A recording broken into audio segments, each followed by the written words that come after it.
Good morning. This is a pre-recorded sermon for morning prayer on Sunday, August 2nd, 2026, the 10th Sunday after Pentecost. So may the words of my mouth and the meditations of our hearts be always pleasing in your sight, O God, our strength and our Redeemer. Amen.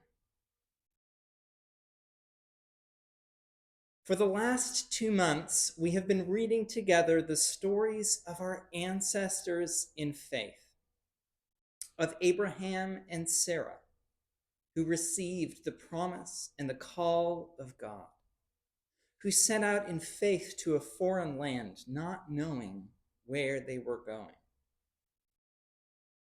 We heard stories of their son Isaac and his wife Rebekah. And these past few weeks, stories of their son Jacob, his birth, his journeys, his encounter with God. One thing that strikes me about these and so many stories from the Bible, if I'm honest, is just how flawed these people are. We sometimes come to the Bible looking for role models, and sometimes we find them, but not always, or not exactly. Often, and in this case, what we're given instead are examples of how God works with people as they are, and can work with us as well as we are, even through our flaws, to accomplish God's work in the world. Jacob is a man of struggle. Even before he was born, he was wrestling, struggling with his twin brother Esau in the womb.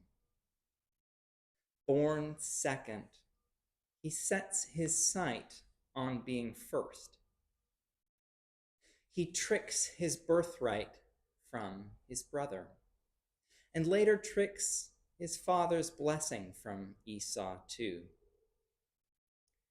Esau is enraged, so enraged that he makes plans to kill Jacob as soon as his father dies. But Jacob hears of this, and he flees for his life.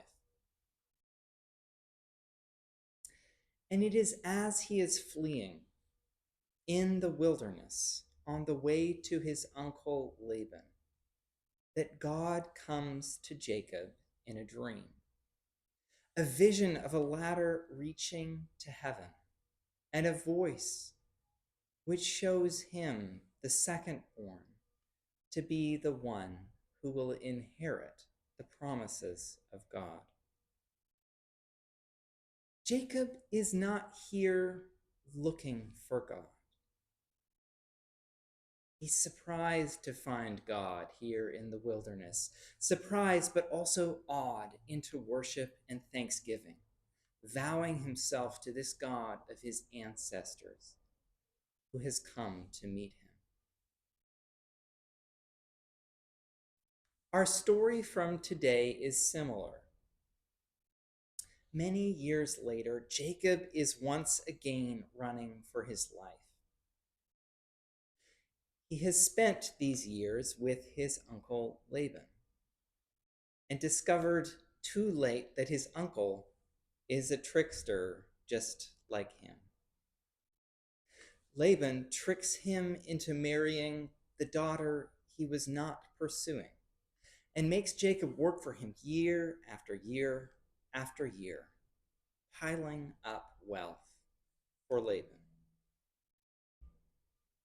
But Jacob has more tricks up his sleeve, and he uses them to gain the upper hand, settling on a scheme to take more and more of Laban's wealth for himself, until finally Laban has had enough, and Jacob is once again running for his life, this time from the rage of his uncle. And yet, where is he to go now? Where is he to go but home? Home to the land of his brother Esau, who years ago promised to kill him. So this is where we find Jacob in our reading from today. At night, on the banks of the Jabbok River, right on the border of this home. He's already sent over everything he owns, his hundreds of animals, gifts for his brother, hoping to placate his hatred. He's also sent over his large and growing family, in this case, maybe an act of cowardice, wanting to delay as long as possible that dreaded meeting with Esau. And so Jacob finds himself alone this night on the bank of the river, terrified of what is to come. But during the night, someone appears. Someone appears and wrestles with him until the break of day. Someone whom Jacob later sees to be God. Jacob is an accomplished wrestler. In some ways, Jacob has been wrestling his whole life, trying to get what he wants, even if it's not his for the taking. And now he's wrestled himself into a corner with nowhere left to go. But this night, on the bank of the Jabbok, Jacob is not wrestling with people or wrestling for gain. This night, he's wrestling with God. It's not clear to me, reading the stories of Jacob's life, that he is someone who has always been aware of the presence of God. For his encounters with God seem to come to him as something of a surprise. And yet I wonder if in Jacob's life of wrestling, of wanting to be the first, of striving, of taking that which wasn't his, and then running away in fear, I wonder if in the end, the one who he really needed to wrestle with was God. And I wonder if sometimes the same is true of us.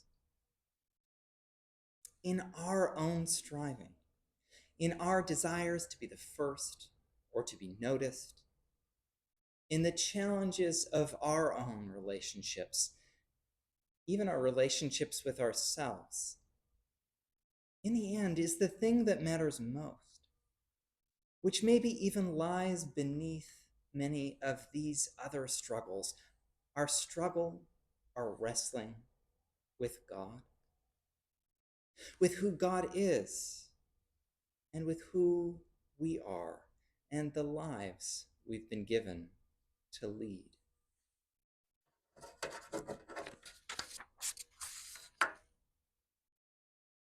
In this story, the thing that always surprises me is that Jacob wins, or at least the text tells us Jacob prevails.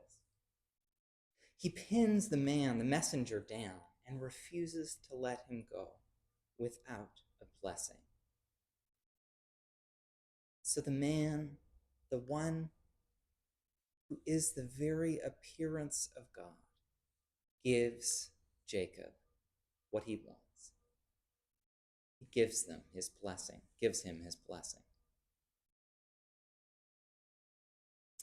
In our strivings as well, in our hopes and dreams and disappointments and fears, deep down, I wonder if this is what we are really longing for.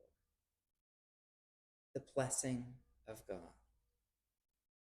The blessing of the one who knows us better than we know ourselves, who knows the darkness inside as well as the light. The blessing of one who's more connected to us, even than family, more constant than our closest friends, but often hidden, often forgotten in the busyness of our lives, until the night comes and our fears, and we're left alone.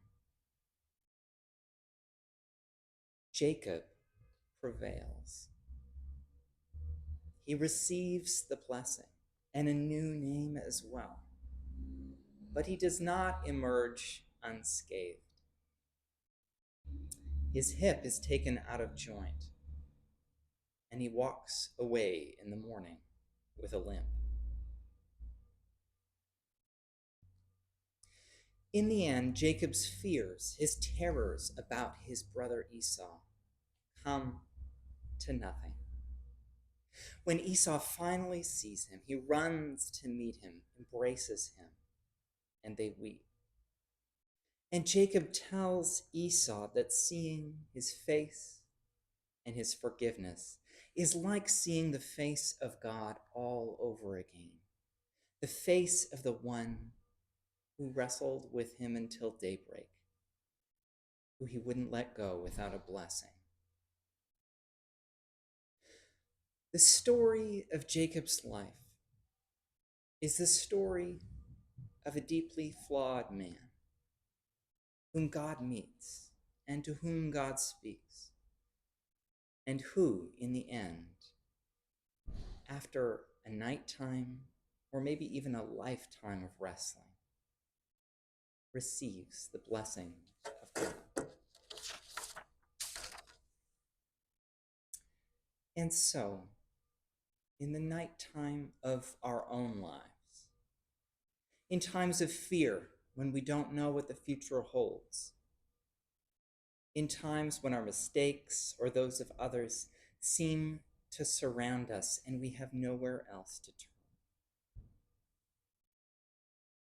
when all we have and all those dear to us have crossed over ahead and we are left alone, may we too be graced by the presence of God, as Jacob was that night.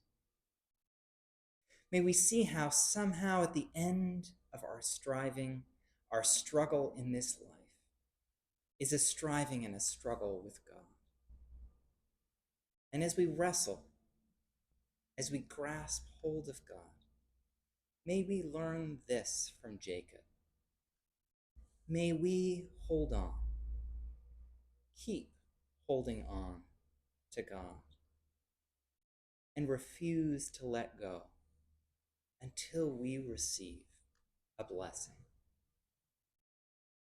A blessing from the one who made us and loves us and holds us to the end.